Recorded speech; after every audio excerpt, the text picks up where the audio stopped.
How's it going, everybody? This is BeatTheBush. As a huge fan of credit card cashback bonuses, you might be wondering what's in my wallet this very quarter. Well, I have my wallet over here, and today I'm going to show you what's inside my wallet.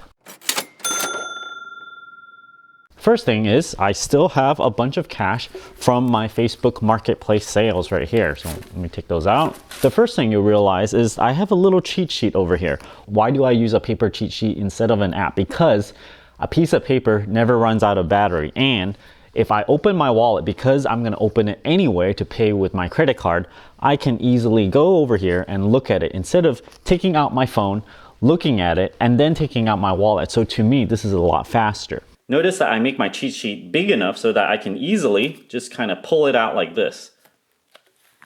Look at that, I put it in very small print, and then you can see all the stuff I've written over here. I can easily reference, what do I need to buy? Okay, I need to buy gas. Gas is over here, it's bolded, 5%. Gas is over here, it's bolded. Okay, I need to use Bank of America Cash Rewards. I'm at a restaurant. Oh, where's restaurants? Oh, over here, I'll use the ink. I need to buy some groceries. Groceries right here, 3.5%. Groceries right here, 5%. Okay, I'll use the Freedom. And then here's some other information for other credit cards that's not in my wallet right now. The first card I like to talk about is the Chase Freedom. Everybody should have this. It has a rotating category thing. You have to pick it every single quarter, but they do have good categories once in a while. And right now in Q2, from April to June of 2019, they have groceries for 5%. So this is the card I use to buy my groceries. If you guys are interested in the Chase Freedom card, I'll leave a referral link down in the video description below. These days, my spend rate is so low that mainly my main expense is just going out to buy groceries. All the other things is pretty much automatic that gets charged to my card that I do not even see. Most of these charges go through my Citi Double cash card. If you have any kind of bills, I highly suggest to funnel it through this card. Most of your utility bills, such as gas, electric, water, your internet bill, cable, Netflix, or whatever, you can charge all of these to your card. Which card should you choose is the Citi Double Cash card. This is a good basis to charge a card because you'll always get 2%. However, there are cards out there that will allow you to get 5% cash back. As a default, for any kind of recurring bill, you should try to put it all in this 2%.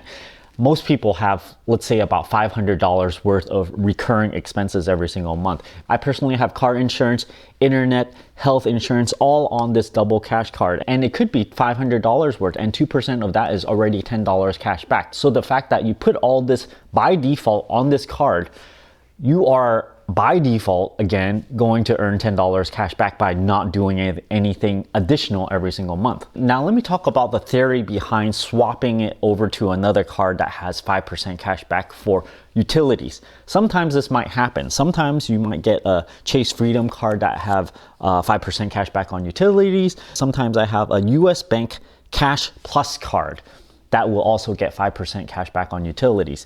Now, if most of my bills are stuck on this 2% cashback card, how do I easily change it? And in fact, I do change it because I put all my login details into one document that is password protected. So I have it all in one place. Then if I suddenly have a card that has 5% cash back, then I can go, okay, well, I'm just going to swap all these utilities because I have all those login information all in one neat place. Then I can go online, log into those things, use this brand new credit card, do all the legwork. Once you have all this in one single spot, and this is what I found that facilitates all this and makes it a lot easier. The third card that I have is a Chase Inc. business card. Now, I would have to say, the rules are a little bit relaxed for if you have a business or not. You can kind of say, oh, I have an Etsy store, I have an eBay store, then you can still get this credit card. The good thing about this is, well, I have a previous version of this card, which gets me 3% on restaurant, gas, office supply, hardware store, home improvement stores. They've changed this a little bit to remove some categories so you're not going to get the same exact benefit, but I mainly use this card for restaurants, 3% cash back on restaurants. Now, if you're into this cashback business, you're probably going to go, hey, you know, Uber, the credit card from Chase has a 4%. Well, it just so happens that I got way too many credit cards. I couldn't get the Uber card because I applied for too many credit cards. Well, in fact, these days I don't go out to eat at restaurants as much anymore, so then there's a less of a need for that Uber card. But for those of you that goes out and eat a lot, well, you know, think about getting that credit card. I also have the Bank of America Cash Rewards card. Now, because I am in this premium platinum tier or something due to my investment account, I get a little bit higher percentage. 5.25% on gas after you factor in the 75% increase if you do a cashback back into your Bank of America checking account. I also get 3.5% groceries and 1.75% everywhere else. So pretty much ignore everything else. The gas part is the good thing, 5.25%. So assuming you're not in this special investment tier thing, you probably would not carry around this Bank of America Cash Rewards card. What's better is if you have a Discover It credit card, which would be something I would carry around. It's almost just as good because this quarter, it also has rotating categories. You have 5% cash back on gas, Uber, and Lyft. Now, these categories rotate around, which is kind of annoying. The best bet for all these is you need to keep track of when you need to sign up for these things. Put it on your calendar and go, okay, I'm gonna sign up for these things, couple days before the quarter begins. For those of you interested for travel wise, you might be saying, oh, I have this credit card that pays me back 3% on travel expenditures. I have a BBVA Compass card that I would carry around if I were traveling or buying plane tickets. I get 3% on that. It's also pick your own categories. You have to go in there every single quarter and pick it before you can actually get that 3% for travel rewards, such as flights, hotels, and rental cars. My driver's license over here. Also over here, I have a Target card.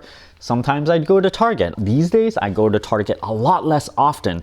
So infrequently that sometimes they cancel my credit card and I have to go back and then I go, hey, your credit card is not working. I'm like, okay, fine. I'll apply to another one to get my 5% off. I have my Chase debit card here. It's just my typical banking card for me to deposit checks, for me to get some cash. And then over here, I have my Schwab Bank ATM card, which has 0 ATM fees, even for international ATM. So I really, really like this card because before I didn't think much about it. It's so infrequent that I go international travel. Then I go, okay, I'm in Hong Kong, and then I use my Chase debit card, and then, at the end, I'm like getting all these fees. I paid like $5, $10, multiple times, 2 or 3 times. So it would be like $20, $30. That's down the drain.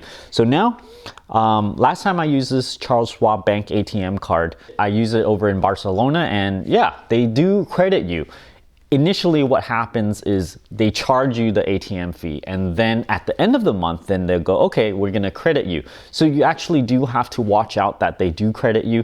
There's a little bit of work that you have to do to monitor that they actually credit you back. So that's it for my wallet over here. The fact is, every single quarter, it does change, and I have to say, keeping up with this thing, I have to print out one of these things every single quarter. It does take a little bit of work. It takes 5-10 minutes or so.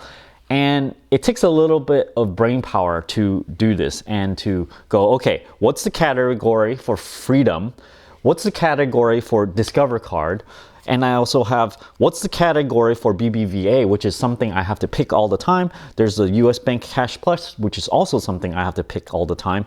Chase, Citi Double Cash Card, Bank of America, all those other cards do not require me to do anything every single quarter. So you can see how these cards that requires a category for you to pick requires a little bit of thinking power. You only have so much time in your life to, go and change some categories. Some people are so bothered by having to pick a category, they just go, forget it. It's not worth my time. I rather just, make it super dead simple. Just use the Citi Double Cash Card and just use it for everything. Maybe they want to have very few credit cards, then you might not be able to get all your 5% here, 3% there, then you only get 2%.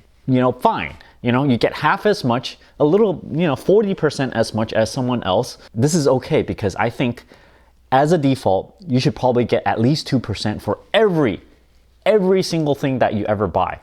Okay, just right there. And if you happen to get 5%, 10%, it's like a cherry on top. Thanks for watching this video for what's in my wallet. Don't forget to give me a like. Check out my referral link for my Freedom card down in the video description below. And as well, don't forget to push that subscribe button and ring that bell icon. Thanks for watching.